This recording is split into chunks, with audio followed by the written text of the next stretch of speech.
Commercial cylinder ధర ఒక్కసారిగా 1000 రూపాయలు పెరిగి 3400కు చేరింది. ఇక బ్లాక్ లో అయితే ఏకంగా 5-6000కు పైనే ఉంది. దీంతో హోటళ్లలో ఫుడ్ ఐటమ్స్ ధరలు అమాంతం పెరిగిపోతున్నాయి. ఇప్పటికే నిత్యావసరాల ధరలతో సామాన్యులు సతమతమవుతుండగా ఇప్పుడు గ్యాస్ భారం కూడా తోడవటంతో టిఫిన్లు భోజనాల ధరలు పెరగక తప్పని పరిస్థితులు ఏర్పడ్డాయి. గత నెలలో గ్యాస్ కొరత కారణంగానే రేట్లు పెంచిన హోటల్ యజమానులు కేంద్రం గ్యాస్ సిలిండర్ల రేట్ల పెంపు దెబ్బతో ఆ భారం మరోసారి కస్టమర్లపై వేయాల్సి ఉంటుందని ఇప్పటికే హోటళ్ల యాజమాన్యాలు చెబుతున్నాయి. ఈ గ్యాస్ ధరల కారణంగా చిన్న మధ్యతరగతి హోటళ్లలో వంటకాల ధరలు కనీసం 20-30% పెరిగే అవకాశం ఉంది. ఇప్పటి వరకు 50 రూపాయలకు ప్లేట్ ఉన్న ఇడ్లీ లేదా దోశ ధర ఏకంగా 70-80 రూపాయలకు పెరిగే ఛాన్స్ ఉంది. కర్రీ పాయింట్స్ లో ఒక ప్యాకెట్ కర్రీ ధర 30 రూపాయలుండగా దాని రేటు 50కి పెరిగే అవకాశం ఉంది. వెజ్ మీల్స్ 100-120 రూపాయలు ఉండగా అది 200కు పెరిగే అవకాశం ఉంది.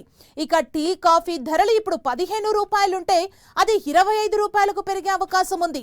ఇక బిర్యానీ సాధారణ హోటల్స్ లో సింగిల్ బిర్యానీ 150 రూపాయలుంటే ఏకంగా 250కి పెరిగే అవకాశం ఉంది. గ్యాస్ ధరల ఎఫెక్ట్ తో విద్యా సంస్థలు, ఆఫీస్ క్యాంటీన్లు, పీజీ హాస్టళ్లలో మెస్ ఛార్జీలు పెరగనున్నాయి. గ్యాస్ ధర ఎఫెక్ట్ తో ఎక్కువ సేపు ఉడికించే ఫుడ్ ఐటమ్స్ ని కొన్ని హోటళ్లు తమ మెనూ నుంచి తొలగిస్తున్నారు. ఇక రోడ్ల పక్కన బండ్ల మీద అమ్మే మిర్చి బజ్జీలు, పునుగుల వంటి స్నాక్స్ ధరలు ప్లేట్ కి 30 రూపాయలుండగా అది 50 రూపాయలకు పెరిగే అవకాశం ఉంది.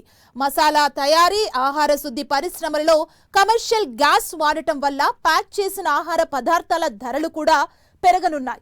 బయట దొరికే ఆహార పదార్థాల ధరలు పెరగడం వల్ల మిడిల్ క్లాస్ ఫ్యామిలీల నెలవారీ బడ్జెట్ పై తీవ్ర ప్రభావం పడనుంది. ముఖ్యంగా బ్యాచులర్స్, ఉద్యోగులు, రోజువారీ హోటల్ తిండిపై ఆధారపడే వారిపై ఈ గ్యాస్ ధరల ఎఫెక్ట్ భారీగా పడనుంది.